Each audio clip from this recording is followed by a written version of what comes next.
Baik, kita akan membahas apa itu remaja. Seperti yang kita tahu, remaja itu merupakan fase dari anak-anak menuju dewasa. Dia belum anak-anak, dia sudah melewati masa kanak-kanak, namun belum menginjak dewasa sebelumnya.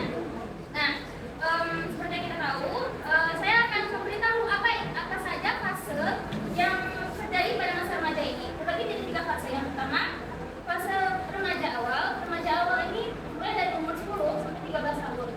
Nah, di sini kalian sudah melalui yang namanya pubertas. Nah, kita tahu kan apa saja ciri-ciri ketika kita mengalami pubertas.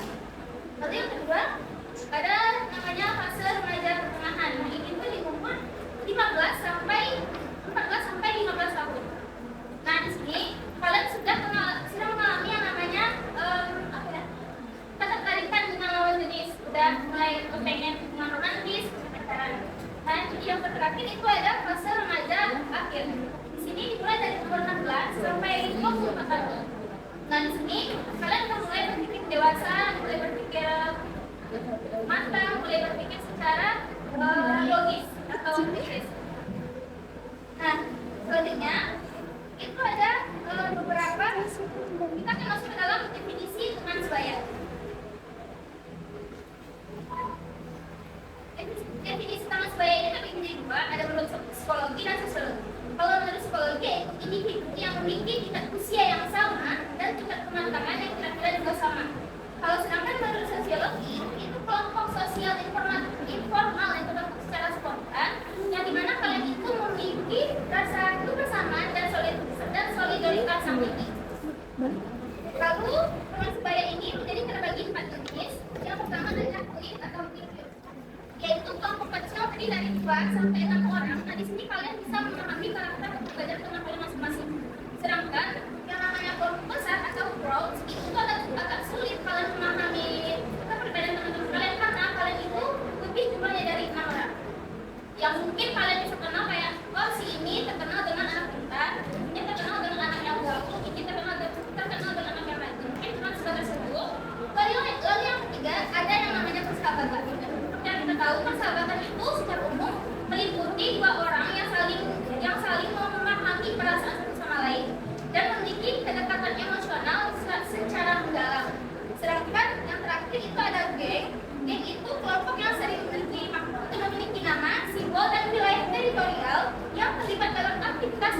sosial atau melawan hukum, contohnya seperti tawuran. Kalau untuk di luar itu contohnya seperti Pak, mana Pak? Ya, mungkin ada materi selanjutnya nggak tahu teman saya. Oke, materi selanjutnya yaitu tentang peran dalam perkembangan perilaku remaja. Nah, peran ini terbagi menjadi 3. Yang pertama yaitu pembentukan identitas sosial. Nah, pembentukan identitas sosial ini sangat penting di dalam remaja, di mana remaja ini akan mencari identitas dirinya. Nah, dalam teori Erikson, nah itu berada pada tahap kelima, yaitu identitas versus kelingkungan. Teman-teman ada yang tahu Erikson? Nah, mungkin nggak tahu. Nah, Erikson itu merupakan bapak psikologi yang mencetuskan teori tentang psikoanalisis. Dia itu mempunyai 8 tahapan, salah satunya itu tentang identitas versus kelingkungan tadi, di mana remaja pada tahap ini akan mencoba berbagai peran untuk menemukan identitas dirinya, serta dan akan itu menyebabkan keberhasilan. Nah, keberhasilan ini akan menghasilkan identitas diri remaja yang jelas. Maksudnya itu, apabila remaja ini berhasil mengeksplorasi, melakukan komitmen dan menemukan nilai keyakinan serta tujuan hidupnya, mereka itu akan mengembangkan identitas dirinya. Sedangkan kegagalan itu, yaitu akan menyebabkan kebingungan antara peran pada remaja. Maksudnya itu, remaja ini tidak mampu dalam mengeksplorasi dirinya dan mungkin remaja ini akan sulit dalam mengambil keputusan tentang masa depannya. Nah, selanjutnya ada dukungan emosional. Dukungan emosional ini melibatkan pemberian perasaan nyaman, dicintai, perhatian, empati, dan semangat kepada teman di saat mereka ini menghadapi tantangan. Nah, dukungan ini sangat penting pada remaja, karena pada tahap ini remaja ini akan menghadapi perubahan fisik, perubahan psikologis, serta transisi sosial.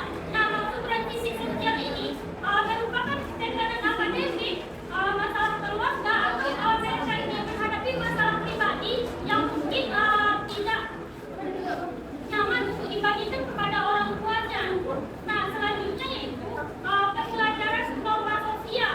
Pembelajaran norma sosial ini merupakan proses di mana remaja ini mempelajari norma, nilai, dan perilaku yang dianggap pantas untuk dimasukkan ke dalam kelompoknya serta lingkungan sosial mereka.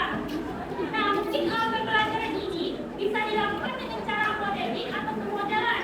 Nah, modeling ini merupakan remaja ini melihat dan meniru perilaku yang sukses atau populer di kalangan teman sebayanya. Nah, selanjutnya ada bentuk pengaruh teman sebaya. Yang pertama itu ada konformitas.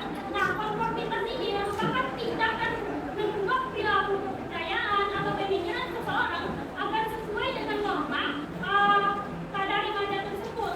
Contohnya berupa jika seorang anggota remaja ini menggunakan merek pakaian tertentu, nah otomatis remaja yang ingin masuk ke dalam kelompok tersebut ini juga mempunyai merek pakaian ini, walaupun remaja ini tidak suka terhadap merek tersebut. Nah, tujuannya itu agar remaja ini diterima di dalam kelompok tersebut.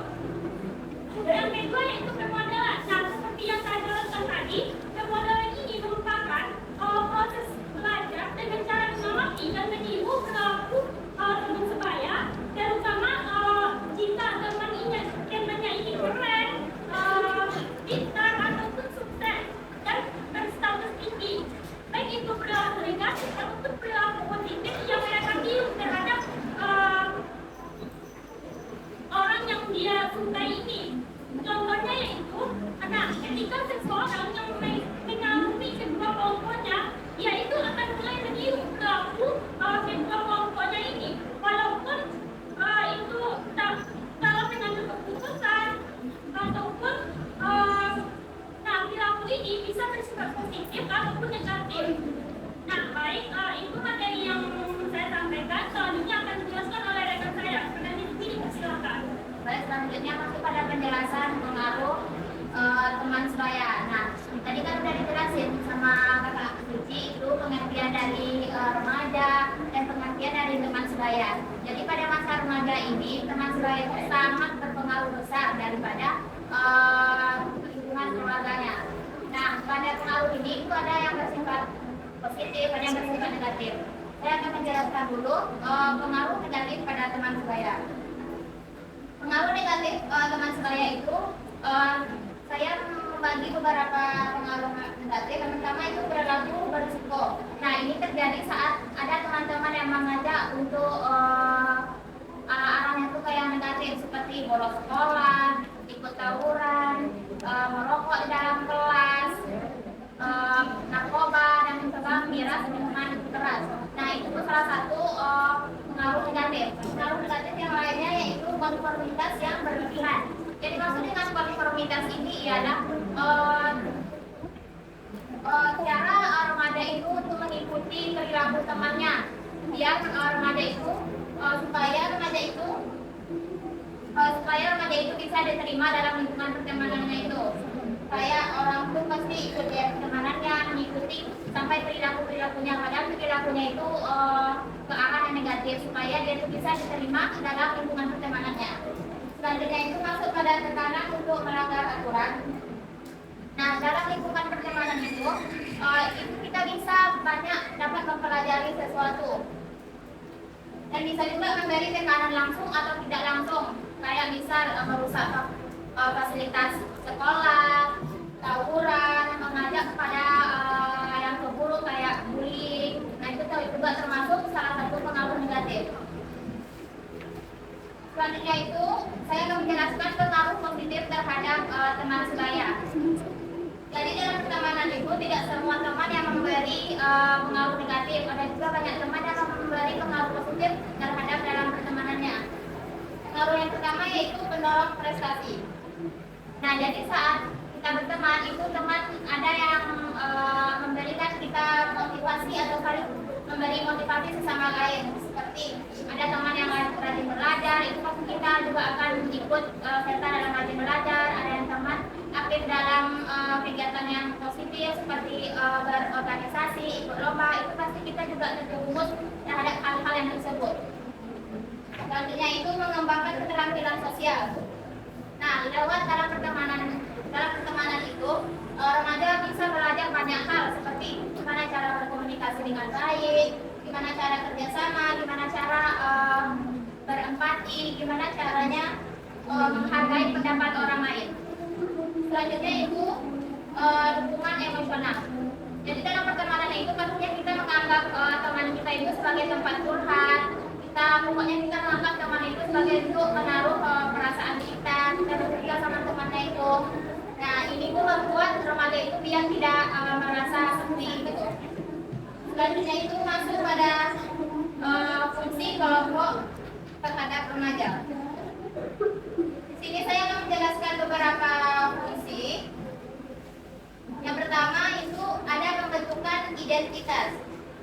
Nah, remaja itu kan dia tuh lagi mencari proses identitas dirinya sendiri. Jadi dia tuh mereka tuh belajar siapa diri mereka, apa minat bakat mereka, terus bagaimana mereka tuh bersikap di luar lingkungan keluarganya.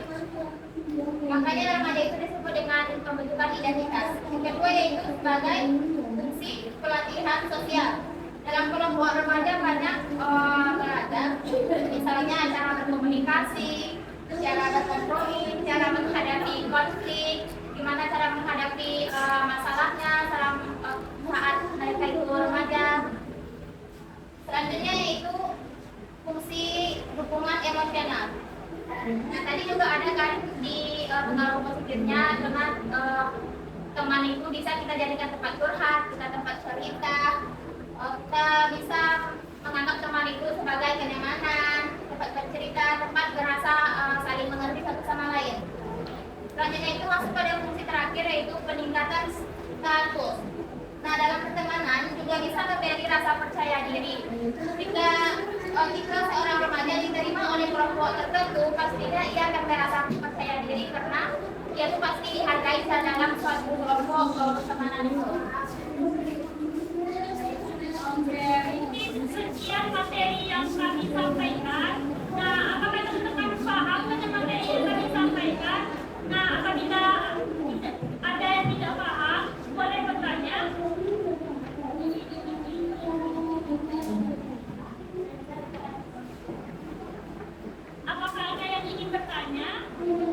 Nah, kalau tidak ada yang bertanya, kami ini yang bertanya. Apakah teman-teman menyimak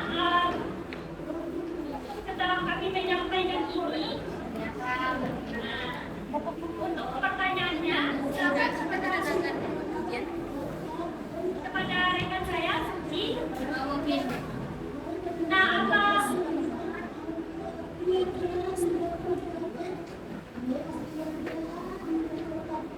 mungkin ada yang bisa menjawab pertanyaan. Kita cuma ngasih dua pertanyaan kok. Mungkin yang bisa menjawab kami kasih chip.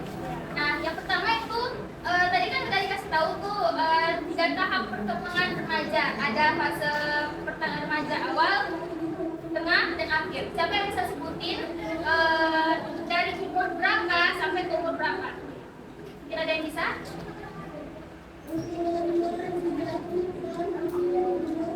Nah, untuk pertanyaannya itu tidak ada di kertas pamflet yang kami kasih.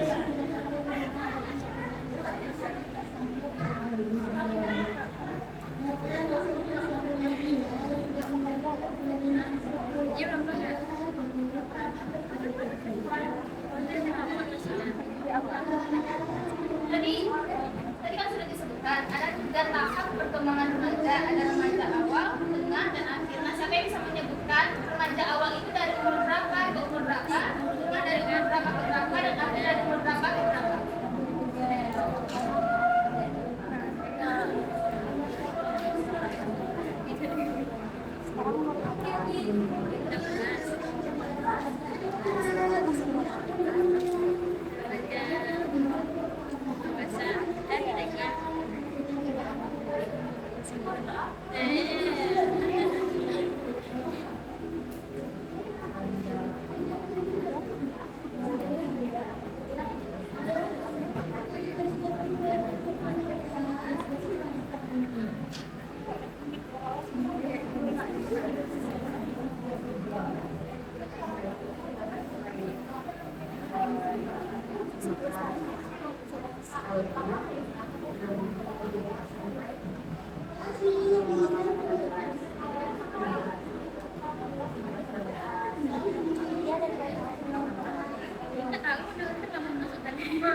Iya, benar.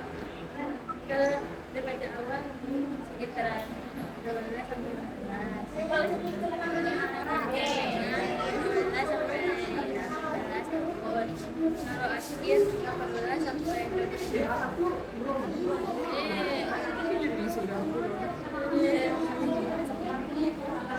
Nah, saya ada satu lagi.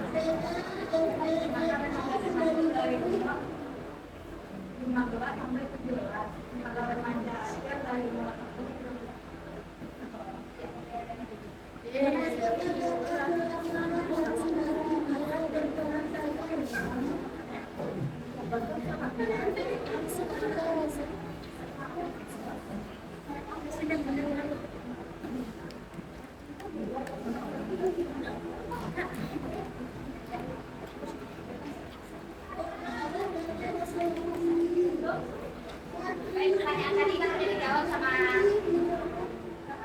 orang Ayu. Kami akan memberi satu pertanyaan lagi pada teman-teman sekalian.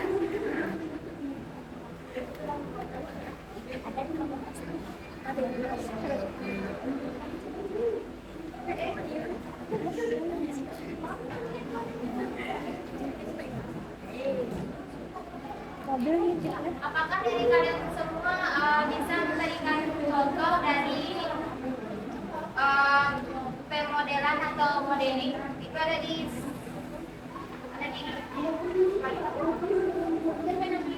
ah, ini. Yang ini yang modeling ini.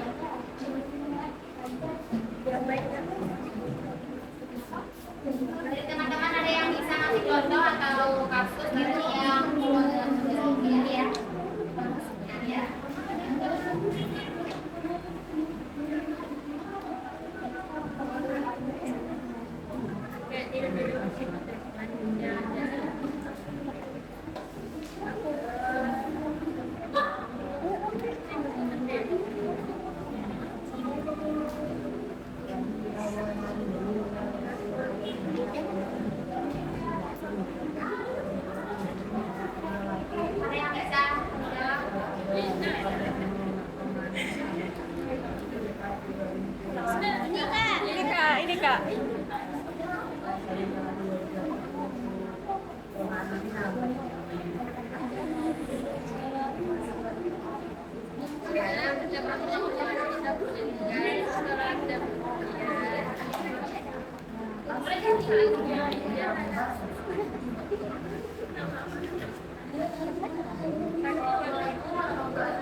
Maka nama aku Aisyah, jadi aku bakal jawab salah satu contoh dari tentang penggunaan tadi. Misalnya ini kayak teman sama yang suka itu adalah organisasi, tapi masalah kayak jadinya lebih kaku, karena kaku jadi pengen lebih kayak kita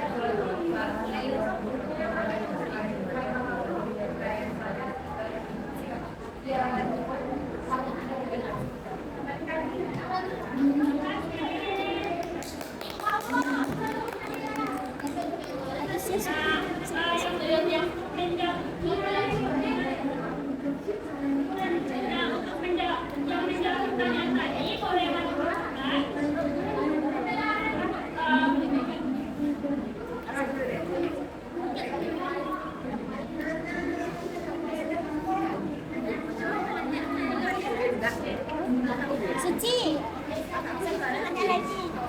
Satu pertanyaan lagi. Satu